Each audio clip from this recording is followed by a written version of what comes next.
Well, hello everyone. My name is Vicki Schauhorn. For those of you that may be joining us for the very first time or may be listening to the recording, I am so excited about sharing this time with all of you tonight as we join together as a unit just to continue to learn the skill sets that are needed in order for us to get better and better at this Arbonne business. And so I'm excited you guys have carved out that time and made this a priority to be a part of the training that's available to each of you. Tonight, there's a couple of things I just want to share before we dive into the training. First of all of you by now have hopefully received the email or the Facebook post regarding our Top 10 Challenge. This is building ourselves, will build our business challenge that your leaders have put together for all of you. To help you continue to build that momentum throughout the summer months. As Tammy mentioned a few weeks back, she talked about how most all of the VPs in our organization have promoted off of the hills of summer because of what they chose to put into their business during this particular season of the year. And so we wanted to give you guys a great jump start to June with an incentive to help you focus on the right things for your business. And so hopefully you guys have embraced that particular training or that particular form. Hopefully you printed it out and maybe have it either posted in your office or maybe even in your calendar as a constant reminder of some of the checklist items that you want to be focusing on to get growth in your business. And I want to reemphasize the fact that you guys, it's not the goal to complete it. That's not what I want your goal to be. I want your goal to be intentional about putting one foot in front of the other and getting out of your comfort zone and doing some of those things in your business that maybe you've put off up until this point, and really just to grow forward in your business. Anything that you tackle on this particular Top 10 Challenge will grow your business, okay? So I encourage you to embrace it, embrace what's been gifted to you from your leadership team, and begin to work towards some of these different checklist items so that you can be excited and proud of what you've been able to accomplish in your business with the start of June. So I want to encourage you to do that. If you did not receive it, please speak to your area manager and we will make sure we get that in your hands. So I'm going to now begin our training. Tonight we are going to actually be talking about follow-up. We all know the importance of follow-up and how critical that is in our Arbonne business. Really, it's what we do after an event, you guys, that matters most. And so tonight, as I was beginning to think about what particular skill set did I want to train on and pour out to all of you, follow-up just kind of kept coming to mind because it's so much of what we do in way of talking and seeing people. And so that's what I'm going to be delivering to you all tonight. As I mentioned before, your greatest work begins after an event, after an exposure, whether you're sharing the business, whether you're sharing a sample, whether you're sharing these products. Your greatest work begins after that exposure. Now, what requires follow-up in our Arbonne business?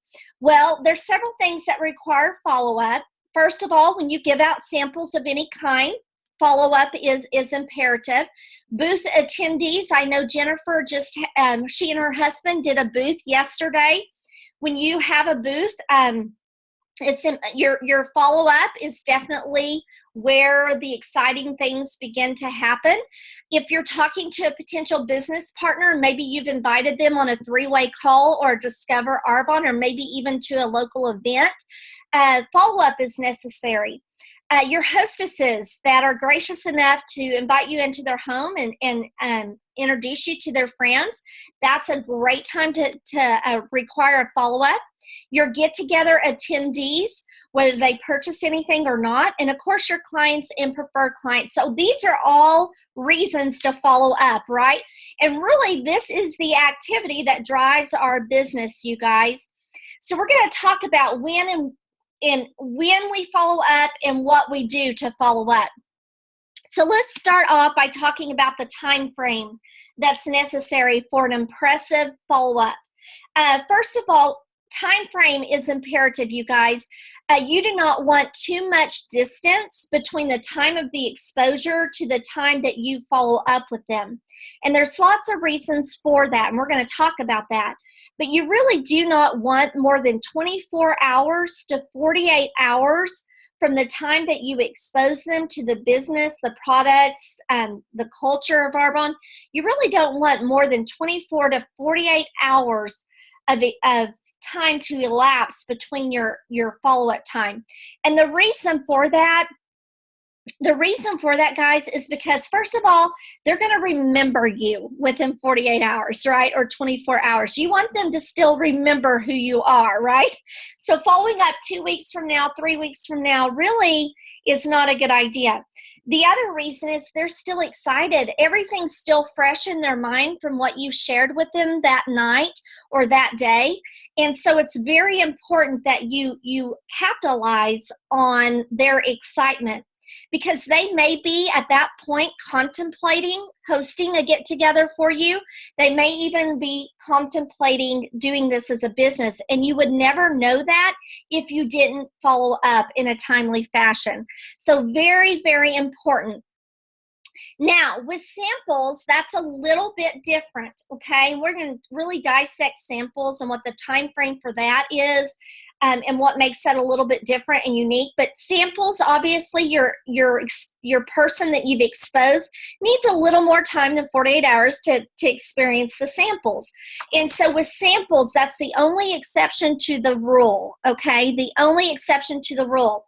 And the follow-up time on that is anywhere between 5 to 7 days from the time you gifted that sample to that individual. Okay, so these are really good rules of thumb to live by in your business.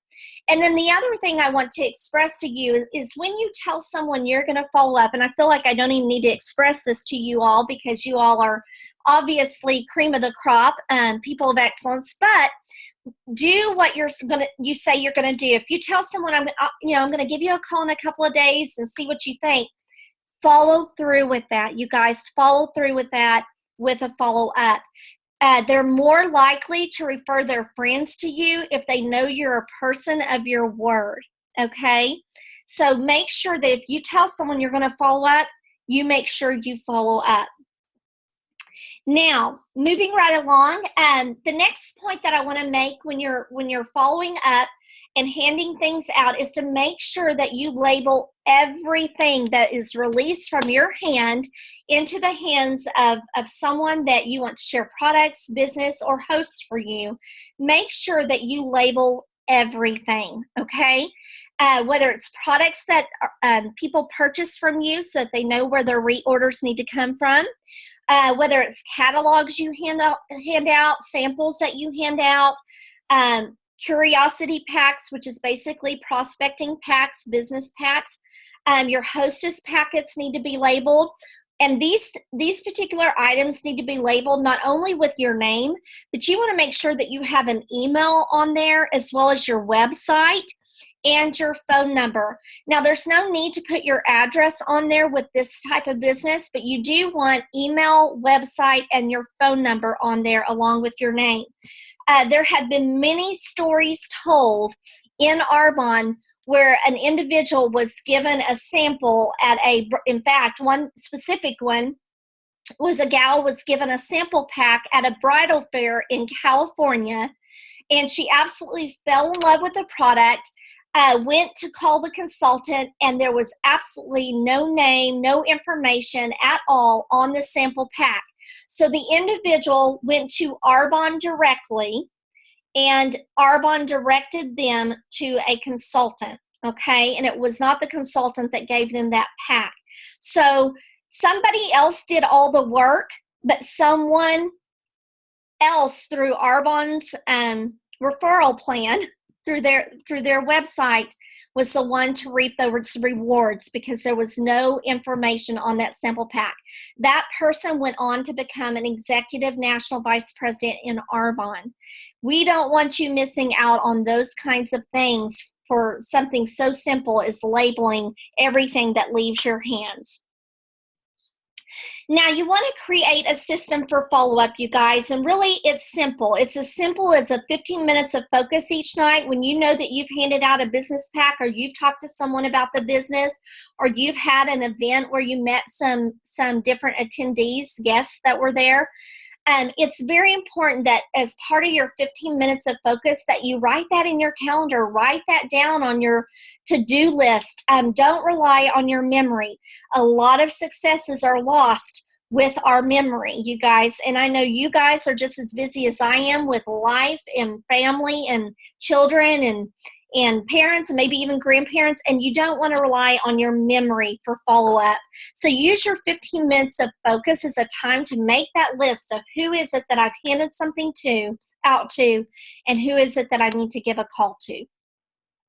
If you don't get in touch with that individual the first time you reach out, guys, keep calling. It's not a dead end, okay? It's not a dead end. People are busy. So keep calling. Do what you said you're going to do. And I encourage you not to leave a message, okay? Not to leave a message, but just to keep calling, okay? Until you get a live person on the other end of that phone, or you get a response back. Now, let's talk about samples for just a few minutes because this is a little bit different only in the factor of time frame. Again, you want to make a plan to follow up within 5 to 7 days after you've given a sample pack or mailed a sample pack to an individual, and then write it in your calendar. Again, don't depend on your memory, but write it in your calendar or on your daily dues when to follow up with that individual so that after you've slept for 5 nights in a row, you don't chance forgetting that person that you sampled. So here's some important tips when handing out samples. First of all, samples cost you money, you guys, so make those count by following up.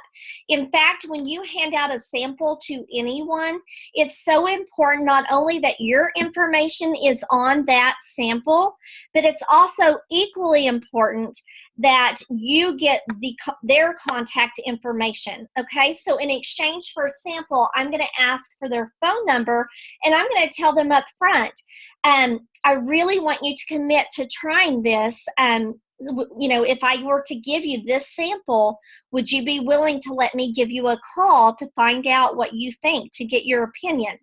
And when someone makes a commitment to do that for you, then I will give them that sample pack and get their contact information to follow up, okay?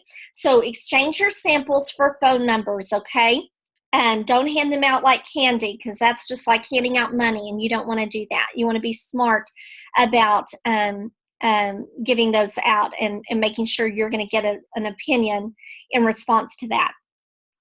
Then, as I mentioned, get permission to call them back within 2 to 3 days or so, and then do it, okay? Or 5 days from there, and then do it. Make sure that you follow through on that. Keep in mind that most likely people are not going to call you. Now, we do put our label on the information in the case that one person does want to reach out because they've fallen in love with what they've tried. But most generally, people are busy, and this isn't their priority. And so even though they may absolutely fall in love with these products, they're not going to probably initiate the call. So it's imperative that you reach out and make sure that you call them to get their feedback. Very important. Now, with sample packs, if you do reach him or her, whoever it is that you've sampled, let them know that you're going to be calling as promised to follow up on that gift sample that you gave them and that you want their opinion. So let them know up front that that's what you want from them. So when you follow up, you guys, if they say, oh goodness, I haven't tried it yet, it's been so crazy, it's been so busy, don't get frustrated, you guys. Remember, it's our priority, not theirs. It's not a dead end if they didn't get a chance to try it. So if they say that, just simply say, you know what, I totally understand. Can I call you in a week and get your opinion then? So get a recommitment, get permission to call them back, right? Forgive them and move on, right? It's not that big of a deal. And sometimes you have to dance with people a little bit to get that opinion, and be willing to be flexible in that. Now, I want you guys to remember, and I love this story because I think it paints such a vivid picture of how important follow-up is when giving out a sample pack, and how not giving up after the first few tries of following up, how important it is not to give up so easily, right? You guys may or may not know Martha McIntyre, but she is in the top 5 income earners in Arbonne's entire company. And she happens to be part of your lineage. She sponsored Carlita Nelson. And Martha McIntyre actually went to her old place of business after she started the Arbonne business. She went to her old place of business and she handed the lady that took her position at her place of work, she gave her a sample pack. Didn't really know her, but gave her a sample pack of the skincare that Arbonne had at that time. The name of the secretary that took her position was Cecilia Stoll. Many of you know her as the #1 income earner of Arbonne at this time. Well, Martha McIntyre followed up with Cecilia once, twice, 3 times, and Cecilia still had not tried that sample. In fact, Cecilia tells a story that she threw it in her drawer of her vanity at home and kept forgetting about it. But Martha kept making it okay. Never was hard on her, never got frustrated, but just said, you know what if I give you a call back in 5 more days? Will you try it then? And Cecilia kept committing to using it, but never followed through. By the 5th time, Martha continued to follow up because Martha continued to get permission. And it was at that point that Cecilia thought, I better try this because she's going to do what she says she's going to do. She's going to call me and want an opinion. So Cecilia finally, on the 5th time, tried the product, fell in love with it, and Martha finally was able to get Cecilia's opinion of that sample pack. And Cecilia joined her business and later on became the #1 top income earner in Arbonne. You guys, that's the power of follow-up, and not putting your emotions based on how quick their response is to you, you guys. Be patient with the process and dance with them if you need to for a little while, but continue to do your job as a consultant and follow up. If you have called someone numerous times and you can't reach them, then leave a message, okay? In the beginning, don't leave a message. Just keep calling back to get a warm voice.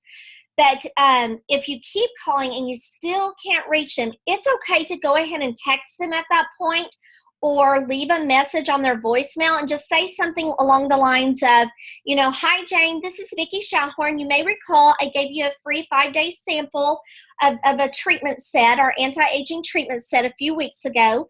And I was just following up to get your opinion as I promised. Okay, so I'm just telling her I'm doing what I said I was going to do. I'm showing her that I'm a person of integrity. I'm a person of my word. I'm just doing what I told you I was going to do. If I don't hear from you in a few days, I'll just give you a call back. Thank you so much for your willingness to try this set. Again, it's using the same approach as Martha, letting her know, hey, if I don't hear back from you, no big deal, I'll just call you back. So that particular person's going to expect a call from you. So guess what? Eventually that person's going to answer and respond, right? So very important you do that. Now, what do you do with a booth? Booth attendees, you guys, you want to make sure that you follow up within that 24 to 48 hour time frame, because again, it's fresh on their mind, and they're going to remember you more so if it's within just a few days of that event. Now, we all know in Arbonne that the purpose of a booth is to get contacts. Most of your activities, most of your results are not going to happen at the booth. The results are going to occur with the follow-up calls after the booth, after the contact has been made. So the purpose of a booth, because that's a great way to get contacts, you want to make sure that you have a drawing of some sort at that booth with slips of paper where they can put their information in there, and you have that contact information to follow up with. Now, after that particular event, and I was giving the example a little bit ago of Jennifer, she and her husband had a booth yesterday, and I was sharing with her, your work begins after the event. So now is the point where she's going to get to be able to work those contacts. So follow up. The follow-up from that booth, you guys, is where she's going to be able to get her bookings. It's where she's going to be able to get her sales, maybe even as a result of bookings. And it may even be where she's able to share the business and get someone interested in doing what it is that she's doing. You guys, but if you're not willing to do the follow-up after a booth, don't waste your time with a booth, okay? Because the magic's going to happen with the follow-up, okay? Very important. Now, how do you follow up with potential business builders? These are individuals that maybe you've brought to an event, invited on a call, a three-way call, a Discover Arbonne call, or maybe even took to a local event where the business was shared. It's very important that after the exposure to the business, again, the follow-up is quickly, 24 to 48 hours. Make sure, one of the things I love to do is to thank them for attending, or thank them for listening in, or thank them for hearing what it is that you're so excited about. I think that's so important that people feel that gratitude from you. So one of the things I love to do is start my call off by just thanking them for their time, okay, that they've invested in learning. And then ask them if you can answer any questions. Again, a follow-up call is great to be able to manage any questions that they have that are fresh on their mind from hearing the information that they've heard. It's a great opportunity to ask them what they're thinking. You know, what are you thinking about the information that you've heard? At that point, you guys, people oftentimes will share their hesitations with you, maybe even their fears. You know, I don't know if I know enough people, or I just moved to this area. How am I going to, you know, get togethers? Or I don't think I can keep stock, or I don't know that I can afford to start my own business. That's going to be your prime opportunity to hear what's holding them back, so that you can then help them overcome those fears and hesitations, and maybe even relate to them with whatever hesitations they have, if their hesitations are the same as yours. So you've got to give people the opportunity to do that. If you don't follow up after a call to answer those questions, or to hear them out with hesitations and fears, then they're going to assume this business won't work for them. And they're going to allow their fears and hesitations, or even their questions or misconceptions, to be what steers them away from doing something that could totally change their life. So we want to give those people an opportunity to be heard, to be understood, and then to be able to help them see how they can overcome those fears and hesitations. So make sure that you do that in a timely fashion once again. Now, if they are considering, once you've followed up with them, if they are considering the business, but maybe are still a little on the fence and unsure, that's a great opportunity also for you to be able to say, you know what, let's just do this. Why don't we just have a get together and see how it goes? You invite a few friends over and let's just see how it goes. So it gives you an opportunity not only to see their fears and hesitations, but if they're still kind of on the fence, it gives you the opportunity to take them a step further and get them into another exposure by hosting an event, okay?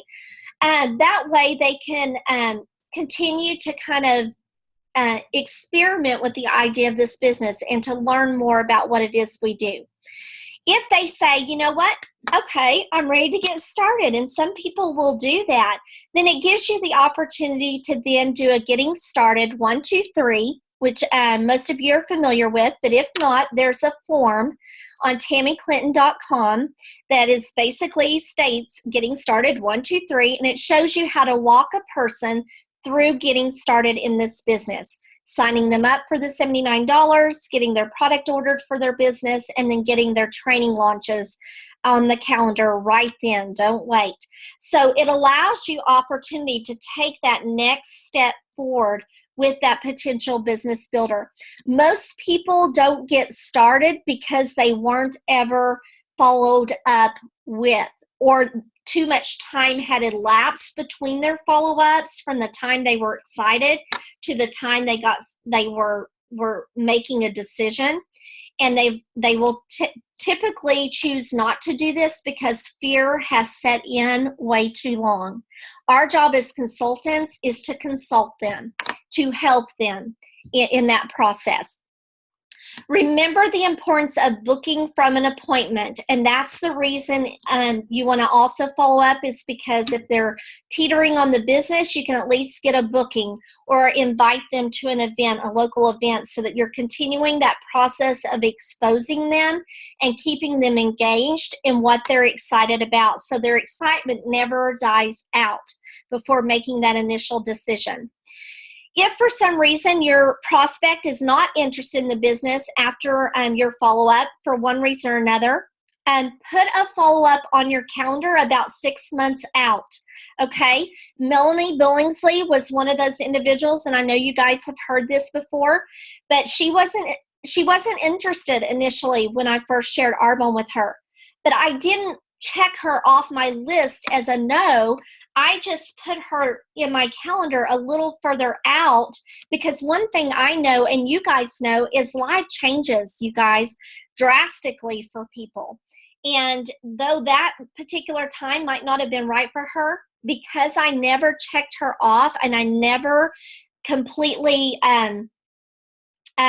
just assumed she would never do this, I continued to follow up with her and expose her to Arbonne from time to time. And then when the time was right, guess what? She joined this business. And so put them on your calendar, because no does not mean not ever, all right? No just simply means not now. So keep that in mind. Hostesses. Your hostesses are always your potential business builders. So always follow up again with a thank you for your hostesses. Check in to make sure that they received their products and are happy with their products. It's just a good customer loyalty connection. Builds rapport with them, but also it's a great opportunity for you to expose them once again to the business.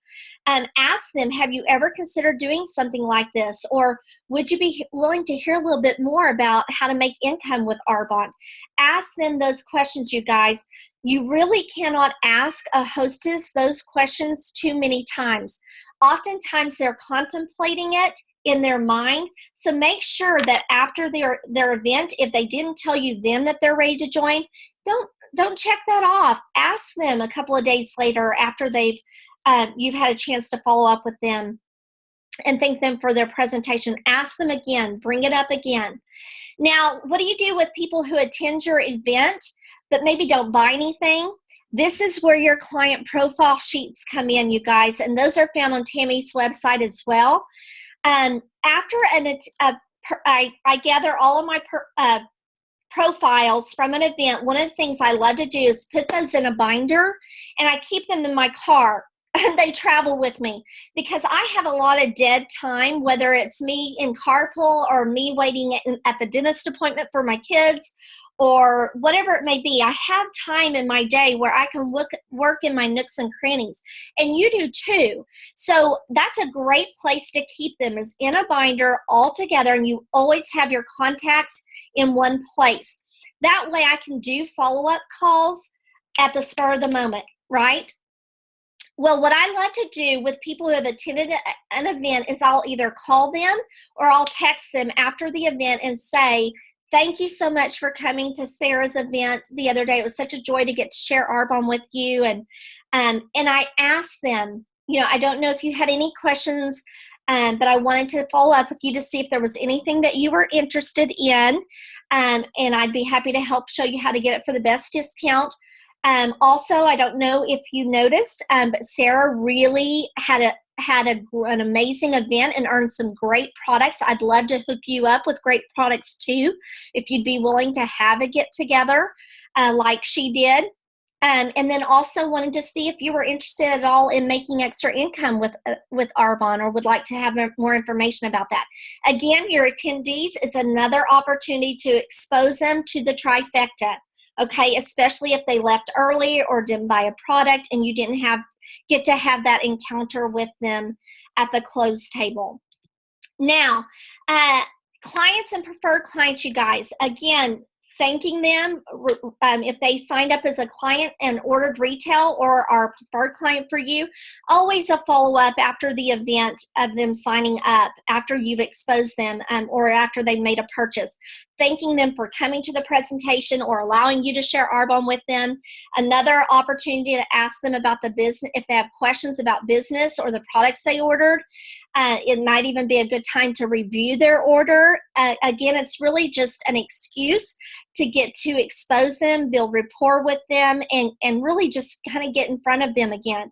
Again, it's a good opportunity if they didn't book a get-together at the event, another opportunity for you to ask them if they'd be willing to host an event that you'd love to partner with them and help them earn some extra product. Ask them about the business. You know, does making extra income appeal to you? Is that something that would help your family? Again, it's all about asking the three primary questions and purposes of our business, which is to sell, sponsor, book an event, and then sponsor business partners.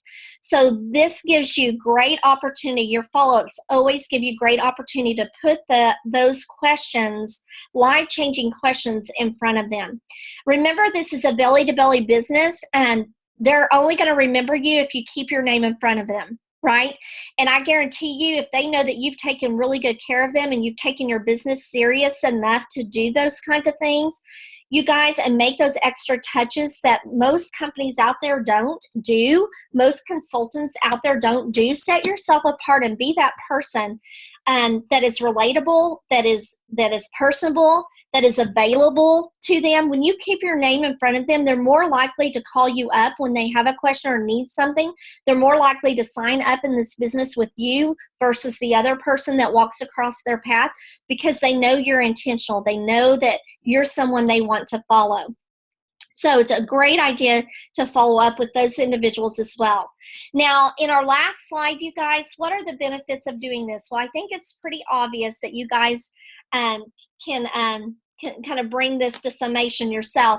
But the benefits, you guys, by following up is, number one, you're going to schedule more. If you're continuing to ask for those bookings, you guys, your list of people that you're in front of all the time, whether it's through the booths, the exposures, your friends, your contacts, when you ask these questions, you're going to get yeses. You're going to get no's, but you're going to get yeses.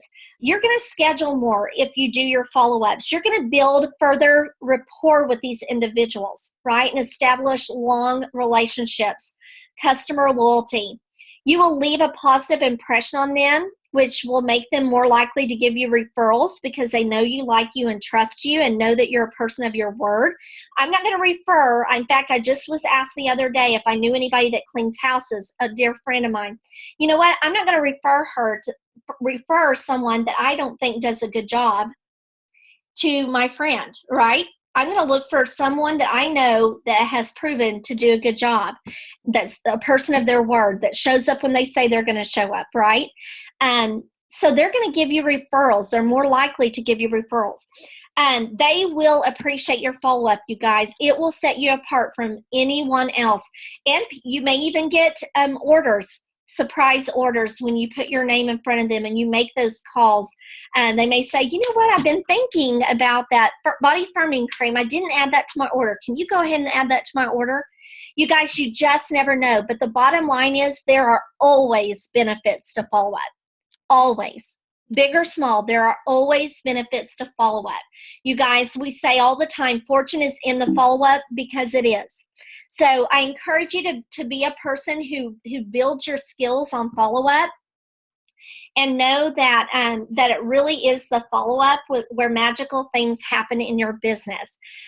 So I am going to go ahead as we close out our time together and see if you guys have any questions for me. You may feel free to go ahead and unmute if you like. And you have something you would like to share, please do so now. You can either write it as a question or unmute and ask, or if you have a comment. And then we will move on to our team declaration, which is one of my favorite things that we get to do as a team. And we'll do that tonight as our closeout. Anybody have questions or comments?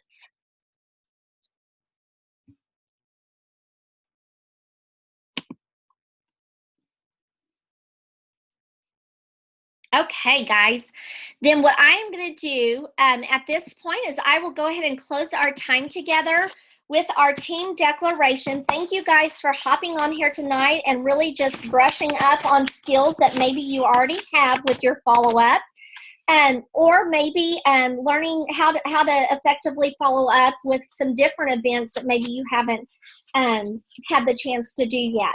So tonight, our team declaration states, we declare that we will live as healers. We are sensitive to the needs of those around us. We will lift the fallen, restore the broken, and encourage the discouraged. We are full of compassion and kindness. We won't just look for a miracle. We will become someone's miracle by showing God's love and mercy everywhere we go. This is our team declaration. I want that to be your mission this week, is to go out and pour out God's love on other people. Be a blessing to others, you guys. We have such a gift in this business. It gives us a platform to touch people's hearts. And when you can help people with their needs, you touch their hearts. You guys, go out and be a difference maker this week, because I truly believe that's what we're called to do. I love you guys, and it is a privilege and an honor to get to serve you as one of your leaders and to be in this business, building other people, building each other up together. I love you guys. Have a terrific week, and I'll look forward to our time together on Wednesday. Love you guys.